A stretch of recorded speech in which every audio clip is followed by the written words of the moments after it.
Уважаеми зрители, това прекрасно изпълнение на песента Rise Like a Phoenix е на Виктория Пощарова от международен фестивал в Северна Македония, където тя се изяви, но повече, разбира се, ще ни разкаже самата певица Виктория Пощарова, на която казвам добре дошла в нашето студио. Здравейте. Радвам се, че си тук, Виктория.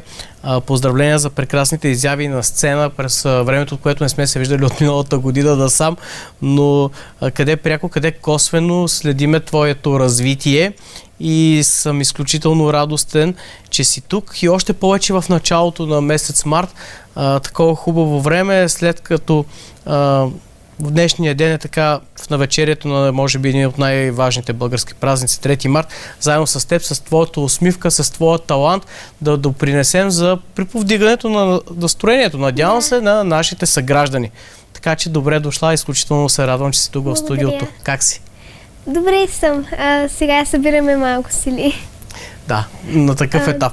Да. Моля те, разкажи ни за това, което видяха и зрителите, изпълнението ти на този международен фестивал под егидата на WAF и призовете, които печелиш ти не само там, разбира се.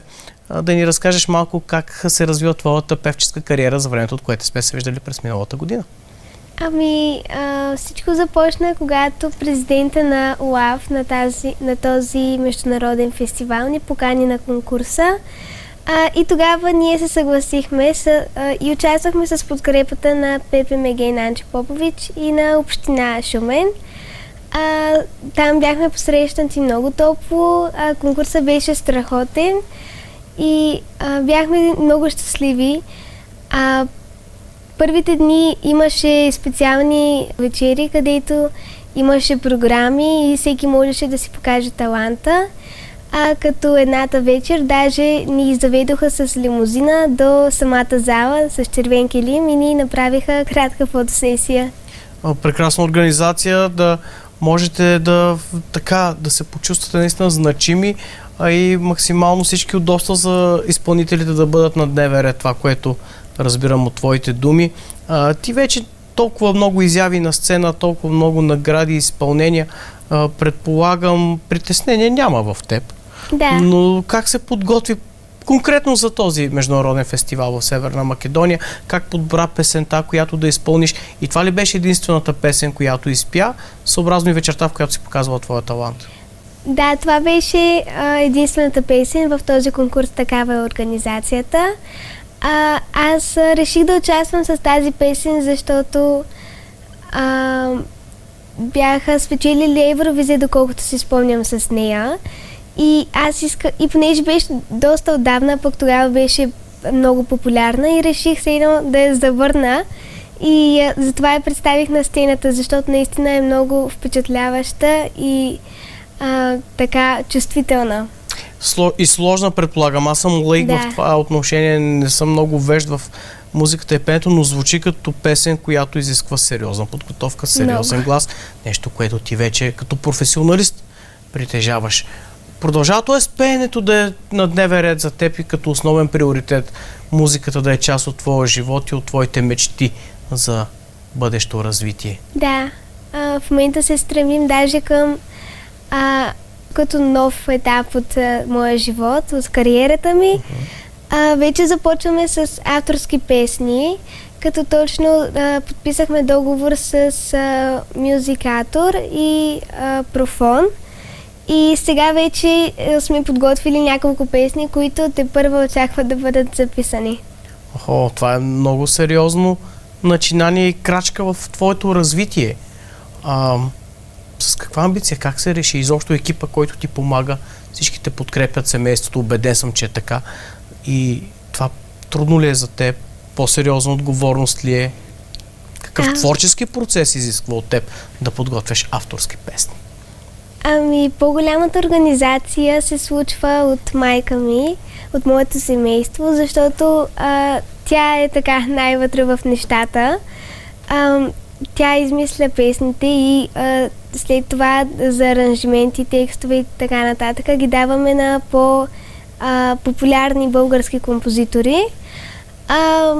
За самата подготовка аз всеки ден си ги упражнявам вкъщи и се старая да ги научавам. Слушам доста музика, за да може да следваме така стила, който се харесва на публиката. Да бъде нещо харесвано. Ние, журналистите, винаги питаме вас, артистите, от какво се вдъхновявате? Като казваш, че слушаш много музика, в какви насоки в момента е на твоето внимание концентрирано? Честно казано, в момента се гледаме да имаме такива идеи, водещите теми за природата и за тези неща. Плюс това за, както казах преди малко, самата публика си показва кое е по-харесвано и очаквано. Така че се съобразяваме с тези неща. Знаеш, това е много важно, което го казваш, защото аз малко на жаргон обичам да давам един пример за това как, примерно, има диджей в полупразен клуб, който пуска музика, която той харесва и не гледа реакцията на публиката, за да промени нещата. Нали? Това е чисто хипотетичен пример, да не се обиди някой сега, но това, което казваш, че наблюдавате тенденциите, виждаш реакцията на публиката и това, което има тя като очакване за конкретна песен, конкретен стил, който ти да им представиш, е много радващо, че още в началото на твоята вече професионална кариера с авторските песни си осъзнала това и вървиш по този път, е изключително радващо и много ключово, така че убеден съм, че нашите зрители ще обърнат внимание на това. Добре, може ли да открехнем завесата относно това, което подготвяте в момента? Очакваме ли видеоклипове? Кога може да видим твоите и къде авторски песни на сцена или в интернет пространството? Първоначално ще започна с това, че вече сме готови с новата ни песен на триото, заедно с Даная и Вика. Като искам да изкажа големи благодарности на Никола Александров. Той ме покани в този проект, в тази песен, за да участвам и смятам, че всичко се получи страхотно. Относно моите песни, в момента се подготвяме да запишем постепенно една от тях и след това вече ще преминем и към видеоклиповете. Премиерата на новото ни трио ще бъде на 1 март.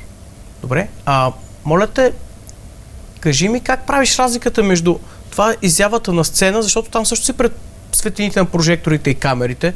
Много си записвани сега, когато трябва да заснемеш вече видеоклип. Има ли нещо по-специфично като нагласа за теб, идея за концепция, сюжет или още е рано да говорим на тази тема? Има някакви идеи, просто не е съвсем ясно. Иначе горе-долу сме ги сформирали нещата.